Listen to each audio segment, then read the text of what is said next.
28 years later, The Bone Temple was not what I expected. This is not your average sequel to a sequel to a sequel.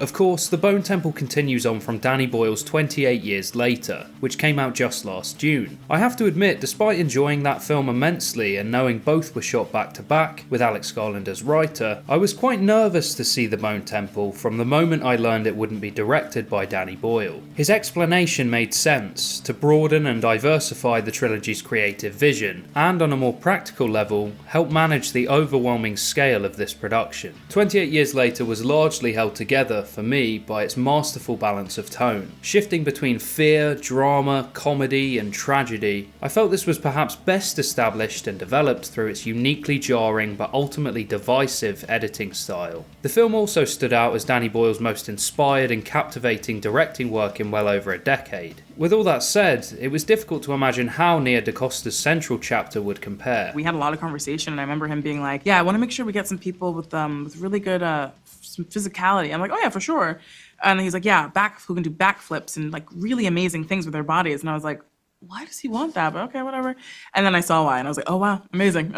But unfortunately, there's no backflips in my movie. Fortunately, she did a phenomenal job. In fact, I would go as far as to say that The Bone Temple is a more consistent and well-rounded film than its predecessor, even if many of the sharpest and most visceral qualities I appreciated about 28 Years Later are largely dulled here, in favour of a more cerebral and contemplative experience overall. They may be part of a new trilogy, but in many ways, these two films feel like one extended feature, and The Bone Temple is a sequel that looks to deepen its world and themes, instead of adding meaningless spectacle and scope. There are very few new locations, and the majority of production decisions feel both practical and creative, helping build a fairly small scale pocket of this world without ever feeling like we're simply retreading old ground. A large part of that, outside of a polished and intelligent screenplay from Alex Garland, which shifts our perspective away from the protagonist of the previous film, is that everything from the editing to the cinematography, pacing and overall direction all feel entirely distinct from 28 Years Later. And though the same feverish anxiety still lingers underneath, the slower pacing always feels purposeful for this more character-focused narrative. Though the runtime is under 2 hours, the film does feel longer than the last, but I found myself equally captivated in a very different way. The decision to release these two films so closely together makes perfect sense, even beyond the fact that it's a play on the series' unusual obsession with the number 28. And the more I reflect, the more I feel these two films truly enhance one another. To go into more detail, obviously I need to talk about the plot. So if you want to avoid spoilers and just hear my final thoughts, skip ahead to the timecode on screen now.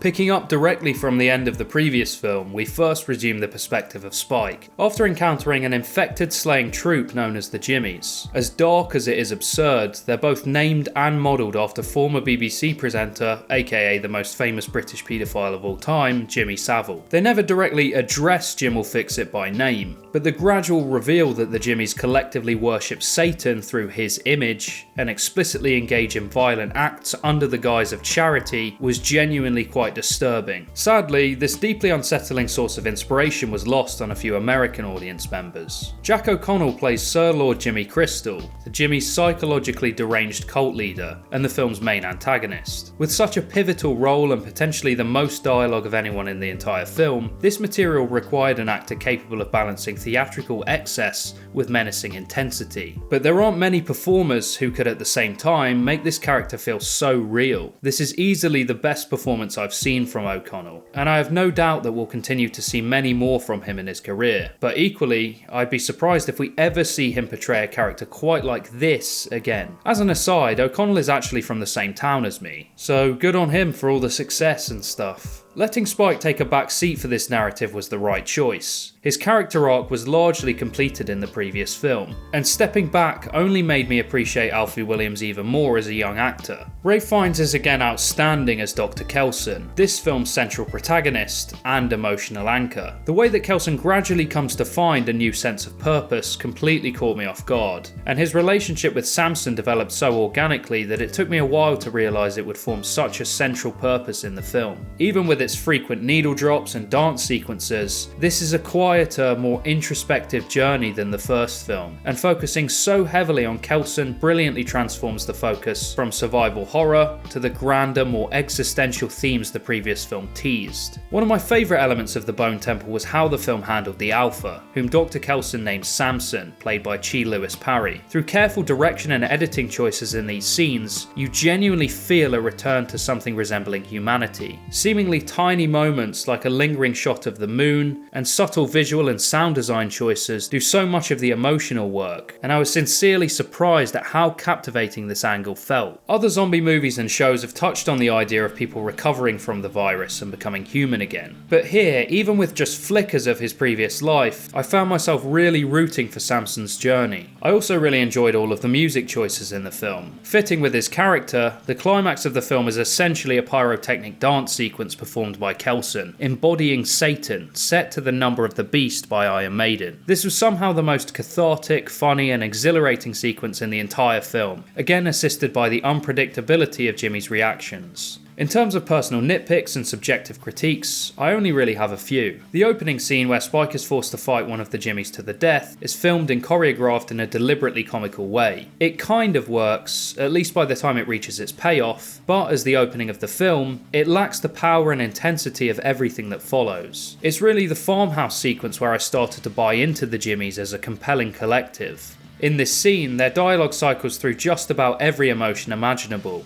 and the substance of the conversation is even more unhinged, drifting into an extended monologue about Teletubbies before Jimmy commands one of the female Jimmys, aka Jemima, to launch into an awkward, overlong impression, only to then pivot into the revelation that the group are actually Satanists, who intend to kill everyone they're holding hostage. There's almost too much to unpack, but it's one of the best scenes in the film, and I can't help but wish this had been the way that the Jimmys were introduced in the Bone Temple. In a way, I think it might have been more interesting to just open the film with Kelson, or alternatively to go straight into the scene with the three survivors in the forest. As it stands, that sequence feels misplaced and even unnecessary. The survivors themselves aren't particularly important characters, and function more as thematic devices. Up until the point where their settlement is taken over by the Jimmys, their introduction plays out in a way that feels very familiar and slightly lazy, reminiscent of how new groups are often introduced in shows like The Walking Dead. Overall, The Bone Temple is an impressive and thoughtful sequel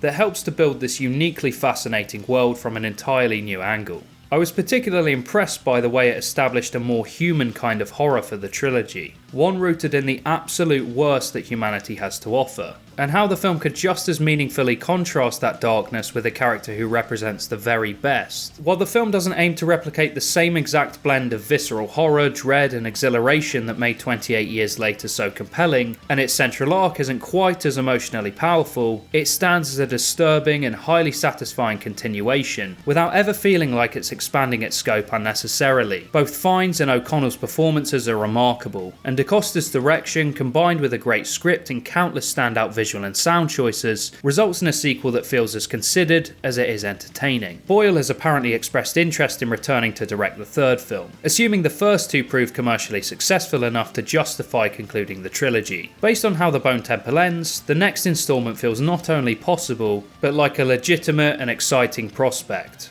I'm just hoping that the story reaches the ambitious and satisfying conclusion it clearly deserves. 8 out of 10.